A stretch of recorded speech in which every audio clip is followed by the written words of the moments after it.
Aujourd'hui, je me trouve du côté du regroupement Action Famille à Lac-Saint-Charles où prend place la deuxième session du programme Jouons avec les mots.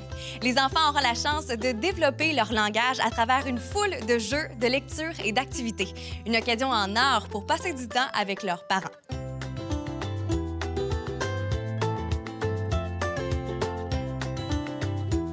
Aujourd'hui, c'est la troisième séance du programme Jouons avec les mots. Dites-moi, quel est le rôle de H2Go au sein de ce beau projet? Oui, donc H2Go, le rôle de courroie de transmission à travers les partenaires qui sont actifs dans le projet.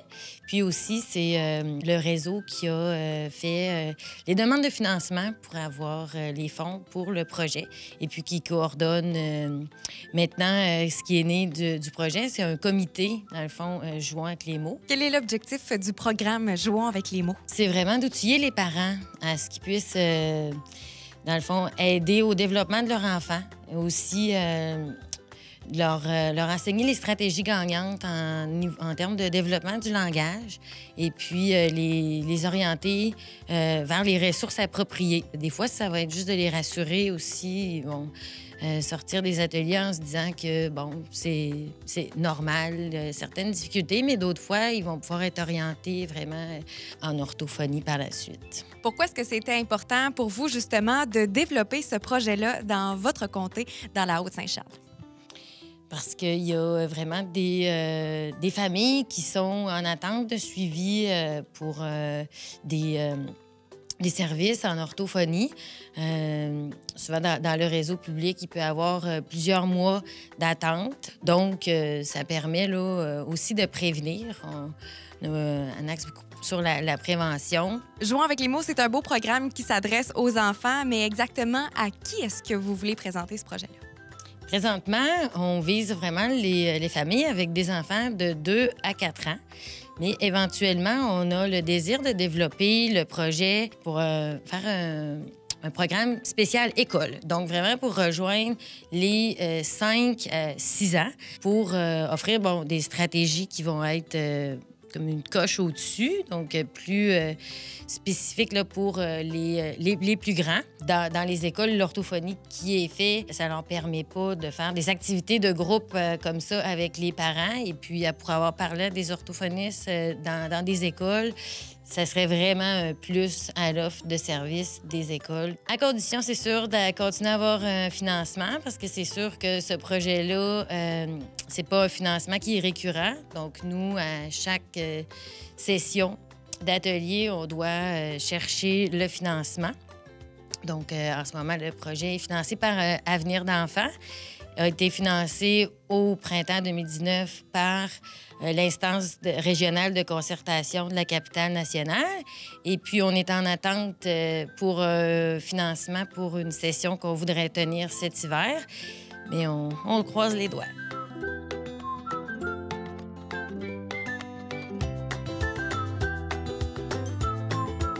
Le rôle de Rafale à travers Jouons avec les mots, en fait, c'est de rendre accessible l'atelier aux parents de Lac-Saint-Charles, en fait, de les aider à développer et stimuler le langage des enfants, les outiller autant à la maison qu'à l'extérieur.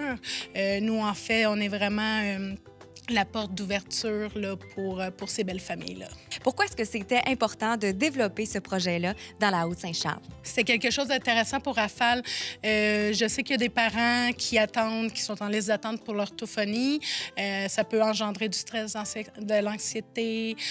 Alors, nous, bien, c'est vraiment pour les aider là, à avoir ce programme-là facile en attendant d'autres services. On en est au troisième atelier aujourd'hui. Au départ, qui pouvait s'inscrire à ce programme-là? En fait, c'est ouvert à toutes les familles de Lac-Saint-Charles, spécifiquement les familles d'enfants de 2 à 4 ans. De quelle manière est-ce qu'un atelier typique avec Jouons avec les mots se déroule? Au début, l'orthophoniste amène les parents dans une autre pièce afin qu'ils soient concentrés sur le contenu, sur les stratégies à apprendre, sur les outils à connaître. Puis moi, pendant ce temps-là, je suis celle qui va m'occuper des enfants, qui va jouer avec eux en attendant.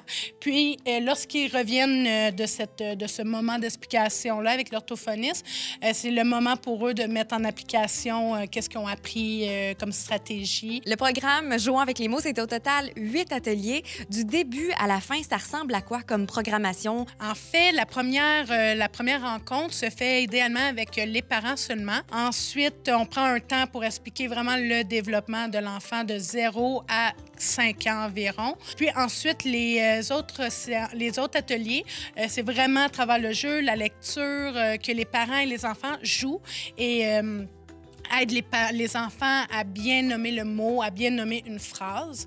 Et à la fin, la dernière séance, la dernière rencontre de parents, c'est vraiment plus un bilan. Quel est le coût pour participer à ces diverses activités? En fait, ce beau programme-là est gratuit grâce au financement qu'on reçoit, grâce à H2Go qui fait un beau travail. Est-ce que vous avez en tête et surtout l'intention de répéter l'expérience dans le futur? Oui, bien en fait, vu que H2Go, son implication sera différente vu le financement de la coordination, Rafale prendra le relais comme organisation fiduciaire en espérant que le tout continue plus longtemps encore que l'année prochaine. Est-ce que les activités que vous offrez ici à Rafale sont offertes à toutes les familles de Lac-Saint-Charles et des environs? Bien sûr. En fait, toutes les activités que Rafale offre sont spécifiquement pour les familles de Lac-Saint-Charles qui ont des enfants, exactement de 0 à environ 12, 13, 14 ans. Nos ateliers peuvent toucher autant l'alimentation que des conférences nourrissantes, des peintures sur des citrouilles ou bien la matinée galipette, qui est un parcours psychomoteur. Donc, tous les parents sont ouverts et tous les services et nos activités sont gratuits.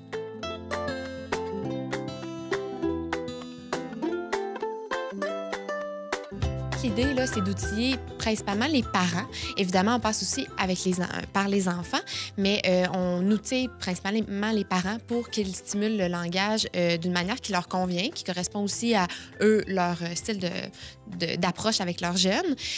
On veut leur donner des outils pour que quand ils repartent de l'atelier, bien, il y ait des idées concrètes dans la vie de tous les jours pour stimuler le langage de leur enfant en fonction de ce qui intéresse leur enfant, ce qui les intéresse eux comme parents, puis évidemment de l'âge de leur enfant. On sait que le développement langagier, c'est vraiment important là, dans le développement cognitif des enfants.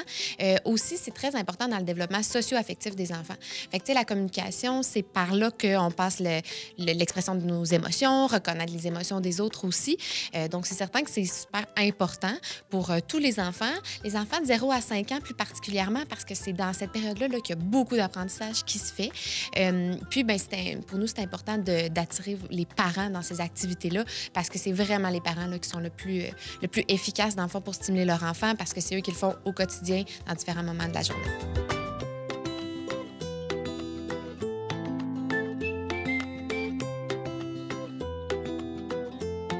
L'organisme Rafale offre à travers l'année une foule d'activités offertes et accessibles surtout à tous les gens de la région.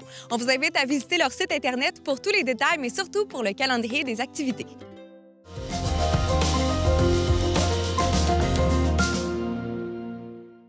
On se trouve ce soir du côté d'Entourage sur le lac où prend place la 8e édition du Combat des chefs. Soirée bénéfice organisée au profit du programme Tournesol du Centre de plein air Le Saisonnier. Lors de cette fabuleuse soirée gastronomique, les invités auront la chance de découvrir les créations originales de 3 chefs qui vont se disputer la première place. Sachez que tous les profits engendrés lors de cette fabuleuse soirée seront remis directement au programme Tournesol.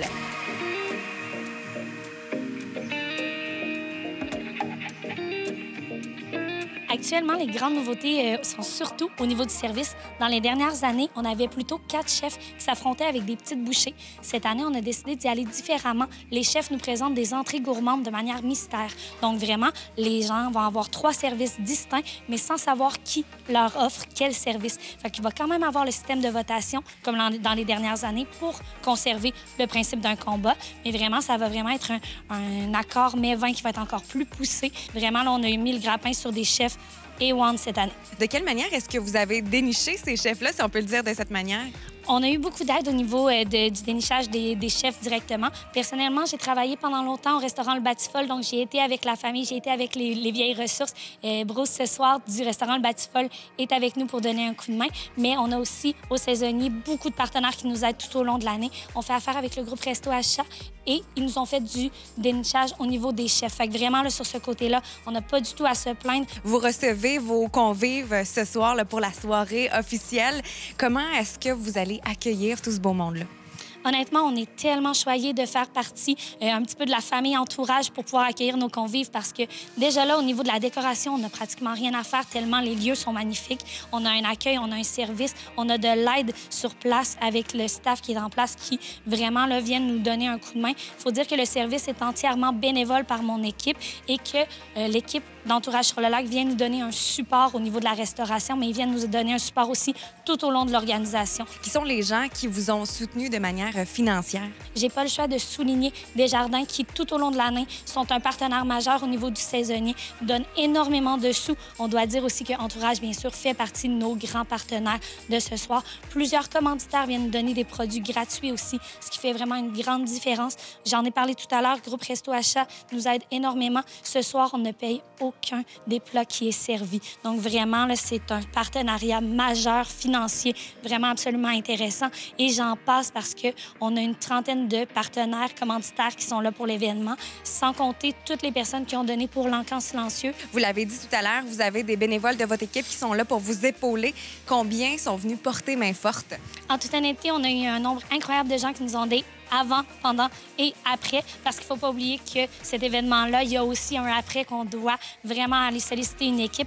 En tout et pour tout, on a entre 30 et 40 bénévoles chaque année qui nous donnent un coup de pouce, que ce soit au service, au montage, à la préparation. Vraiment, c'est énorme et c'est des gens qui le font gratuitement parce qu'ils ont un amour fort pour le saisonnier et ça fait toute la différence. Outre le combat des chefs, quelles sont les autres activités ou soirées que vous organisez au cours de l'année dans le but d'amasser des fonds pour le programme Tournesol? Le programme Tournesol a son financement majeur à partir du combat des chefs. Il y a une partie du financement qui se fait aussi à travers la kermesse Tournesol qui se fait en début juin, mais tout au long de l'année, on reçoit des donations, on fait plusieurs partenariats et dans les prochains mois, on risque de développer énormément aussi au niveau des offres de services, des 5 à 7. On risque de développer un petit peu plus. C'était moins notre créneau dans le passé parce qu'on se concentrait beaucoup sur le camp de jour, camp de vacances.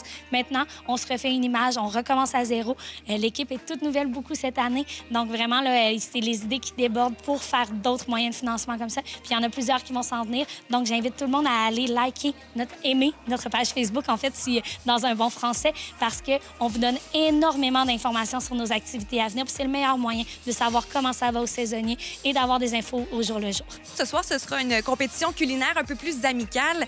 Mais de quelle manière est-ce que les gens vont pouvoir voter pour leur repas préféré? Le vote se fait directement en ligne cette année de manière électronique. Donc, à la fin des repas, après avoir goûté les 3 plats, on ne saura pas qui vous a servi quoi, mais chacun des convives pourra voter pour son premier service, deuxième service ou troisième service, celui qui l'a préféré durant sa soirée. Fait que vraiment, on s'en va chercher une manière vraiment un petit peu discrète de souligner l'effort de nos chefs, mais on le dit, c'est un combat qui est amical. Donc, actuellement, là, on a nos chefs qui travaillent à l'arrière sur le montage des assiettes, mais il n'y a pas une vraie compétition. Il y a vraiment une entraide à ce niveau-là. Nos bénévoles les aident aussi au niveau des montages des assiettes. Donc, c'est vraiment impressionnant la solidarité qui se fait derrière tout ça. Dites-moi combien de temps et qui sont les membres de votre équipe? Oh là là, c'est très difficile de répondre à cela. Je pense qu'on est une équipe extrêmement perfectionniste qui veut que tout soit parfait, que tout soit beau, que tout soit à notre image. Donc, le nombre d'heures n'ont pas été calculés. C'est comme quand on anime des enfants, on ne calcule pas le nombre de temps qu'on est là et qu'on le fait. On le fait par bonheur, par plaisir. Mais honnêtement, j'ai été extrêmement bien entourée, tant bien de mon équipe de direction du saisonnier que des amis qui ont à cœur le saisonnier, des anciens animateurs qui sont venus donner des coups de pouce. Et on ne note pas le nombre de nuits où est-ce qu'on a terminé à minuit, 1h du matin, 2h du matin, mais qu'on le faisait dans le sourire puis dans une bonne humeur, dans une joie. Puis je pense que ça va transparaître ce soir aussi à travers mes convives. Là, tous les bénévoles qui sont là ce soir se sont impliqués aussi avant dans la planification. Donc, ça fait toute la différence.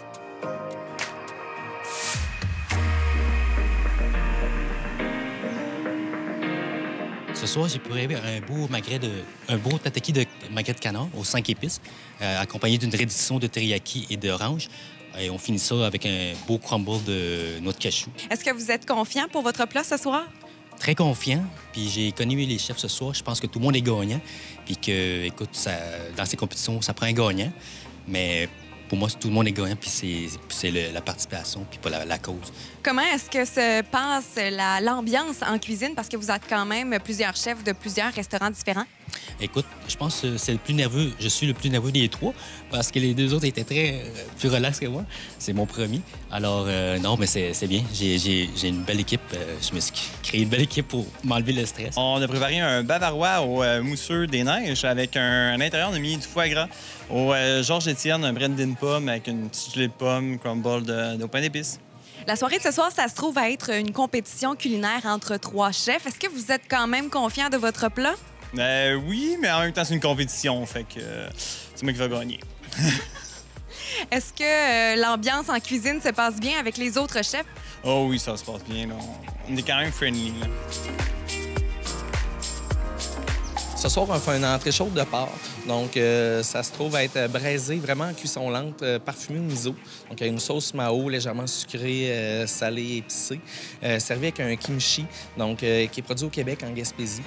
Puis, purée de carottes parfumée gingembre avec une salade d'herbe au beurre de ponzu. Comment est-ce que ça se passe? Est-ce que l'ambiance est bonne? On s'amuse, on s'entraide, puis on est là pour... oui, c'est un combat, mais on est là pour s'entraider puis travailler en équipe. Ce soir, ça reste que c'est une compétition amicale, mais est-ce que vous êtes tout de même confiant de votre plat? Bien, je crois en mes capacités, en mes talents. Donc, les saveurs du plat sont là. Maintenant, il reste au public de décider. Rémi, vous faites partie ce soir de l'équipe en tant que chef, mais ne participez pas à la compétition. Vous vous occupez plutôt du dessert. Dites-moi, qu'est-ce que vous avez préparé pour les convives? Alors, on est parti sur des desserts, des planches à partager, en fait, qui vont être servis en centre de table. Donc, pour avoir plutôt le côté convivial avec des petites bouchées à déguster. Comment est-ce que l'ambiance entre chacun des chefs se passe? C'est vraiment dans l'entraide, tout le monde s'aide, est de bonne humeur. Donc on travaille plutôt ensemble. Puis on incorpore aussi nos bénévoles. Donc du coup, c'est vraiment autour du partage et puis de la bonne humeur. Et puis on passe un bon moment ensemble.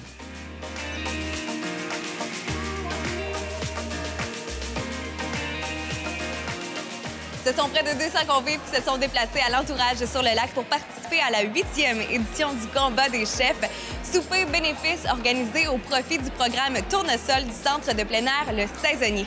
Merci à tous les participants d'avoir assisté à cette fabuleuse soirée et surtout félicitations à toute l'équipe du Saisonnier qui a fait de la 8e édition du combat des chefs un réel succès.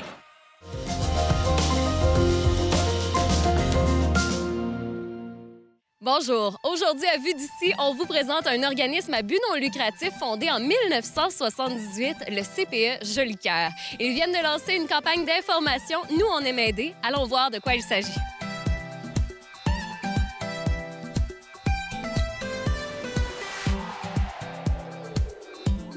Vous êtes très reconnu dans le milieu des CPE. Pourquoi? Qu'est-ce que vous avez de si exceptionnel, le CPE Jolicoeur? Alors, le CPE Jolicoeur, c'est un organisme sans but lucratif qui a été créé il y a 40 ans. Avec le temps, on a su développer des services. On est rendu avec 4 installations et on est aussi bureau coordonnateur de la garde en milieu familial dans toute la MRC de la Jacques-Cartier. On est devenu bureau coordonnateur en 1997. Alors, on est un des anciens services éducatifs à la petite enfance. Puis, avec maintenant nos 4 installations et le bureau coordonnateur, on a comme fini le déploiement. Là, on est vraiment au maximum là, de nos capacités. Puis ça nous permet vraiment de développer des services directs aux familles. Et là, vous venez de lancer un projet qui s'appelle « Nous, on aime aider ». Et ce projet-là se veut quand même une expansion. Même si vous dites que vous êtes à votre maximum, justement, vous avez de la place maintenant pour aider d'autres personnes, c'est ça? Oui, exactement. On a de la place, on a le temps maintenant de se concentrer vraiment sur le développement des services. Il y a un des services qui est un peu moins connu, c'est la garde en milieu familial. Alors, on s'aperçoit vraiment que il faut vraiment aider pour démystifier ce service éducatif-là. C'est un service éducatif vraiment de qualité qui se passe dans les maisons, comme on est ici actuellement chez Émilie Couture. Alors, c'est dans sa résidence qu'elle reçoit les enfants. Puis, il y a plusieurs responsables, personnes qui le font à la maison, mais ils ne connaissent pas exactement l'ampleur des services qu'on peut leur donner. Alors, c'est ça le but de la campagne, là, vraiment. Il nous reste de la place là, dans la MRC de la Jacques-Cartier pour recevoir des nouvelles personnes qui voudraient travailler avec nous. On les appelle, nous, nos RSG, responsables de garde en milieu familial, partenaire, parce qu'on veut vraiment développer là, un service de partenariat avec elle. Bien, c'est déjà développé avec les 60 qu'on a actuellement, puis on veut aller en chercher des nouvelles. On veut leur donner le goût de venir avec le CPE Jolicoeur. Parfois, justement, quand on a une garderie en milieu familial, ça peut être déstabilisant. On fait face à plusieurs problématiques. Donc, c'est de faire partie d'un regroupement, finalement. Oui, ça équivaut un petit peu à ce qu'on retrouve dans une installation où les éducatrices sont soutenues par une conseillère pédagogique, par des collègues entre elles. En milieu familial, la difficulté, c'est qu'ils vivent un petit peu de cloisonnement. Ils sont toutes seules dans leur maison. Alors, en faisant partie de l'équipe du CPE Jolicoeur, ils ont vraiment des services. On a des colloques, les personnes se rencontrent, ils développent vraiment des partenariats. On a des soirées rencontres pour faire du co-développement avec elles. Elles sont impliquées dans les stratégies pour trouver des solutions avec les enfants. On a conseillère pédagogique, on a des ressources au niveau administratif. Alors, ils font vraiment partie d'une équipe, même s'ils font leur service dans leur domicile. Puis la garde en milieu familial, ça a beaucoup, beaucoup d'avantages. Alors, on y croit à ce service-là, puis on veut les mettre ensemble, on veut qu'ils s'aident, qu'ils s'entraident. On développe aussi avec le CPE Jolicoeur vraiment des outils où on travaille vraiment notre pédagogie entre les installations, le milieu familial. On a des clips vidéo, ça que même on veut vraiment s'étendre que tous les enfants du Québec ont le droit à la même qualité des services. On y croit vraiment, puis c'est notre objectif. Comment on fonctionne pour contacter le CPE Jolicoeur? Alors, on a un site web, le CPE Jolicoeur, et on a aussi un numéro là, vraiment attitré pour le bureau coordonnateur. Quand on appelle au bureau coordonnateur on reçoit vraiment un accueil, on peut venir dans le milieu, aider la personne à développer son service, voir avec elle comment elle peut s'organiser. On a des listes de matériel de base, on a du prêt de matériel, de livres, puis on a vraiment des ressources pédagogiques. Alors, c'est facile, il s'agit juste d'appeler, puis on va vous aider. Bien, merci beaucoup. Donc, on réfère tout le monde au CPE Jolicoeur, puis on vous souhaite un bon succès pour la suite avec les enfants. On voit que vous avez vraiment la mission à cœur. Merci. Merci beaucoup.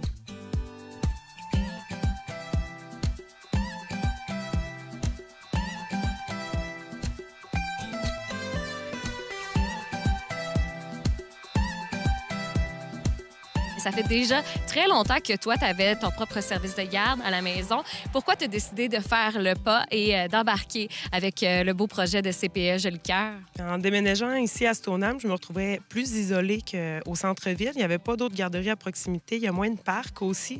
Puis j'avais besoin de soutien dans l'éducation des enfants, des outils que je n'étais pas capable d'aller chercher à mon goût, disons, au CLSC.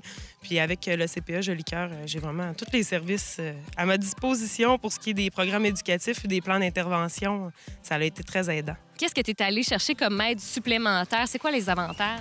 Il y a du soutien dans des cas qui sont plus pointus, mettons des séparations, des enfants qui ont des anxiétés particulières ou des problématiques où est-ce que je me retrouve coincée, que je suis allée à la limite de ma capacité.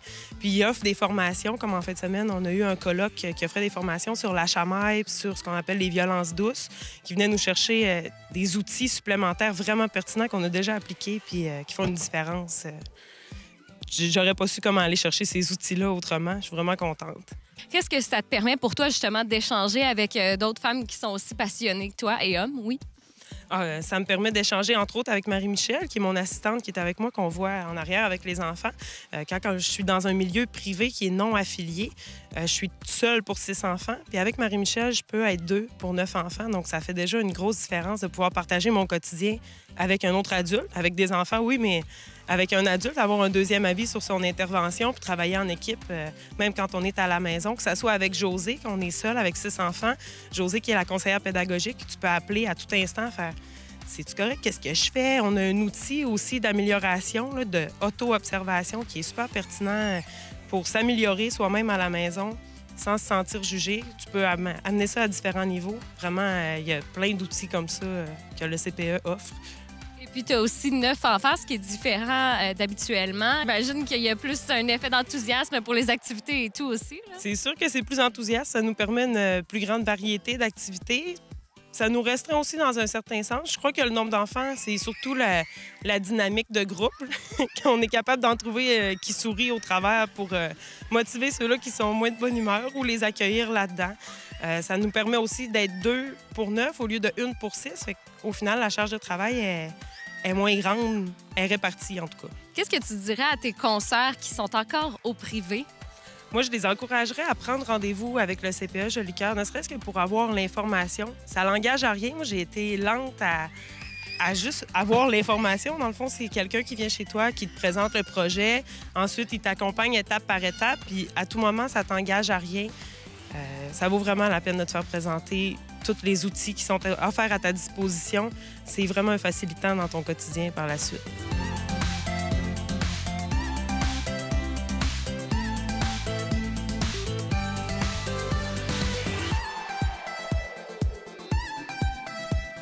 Nous sommes très chanceux d'avoir le CPE Jolicoeur dans la MRC de la Jacques-Cartier, un organisme à but non lucratif qui a à cœur l'éducation de nos tout-petits. On vous invite à prendre contact avec eux pour bénéficier de leur expertise.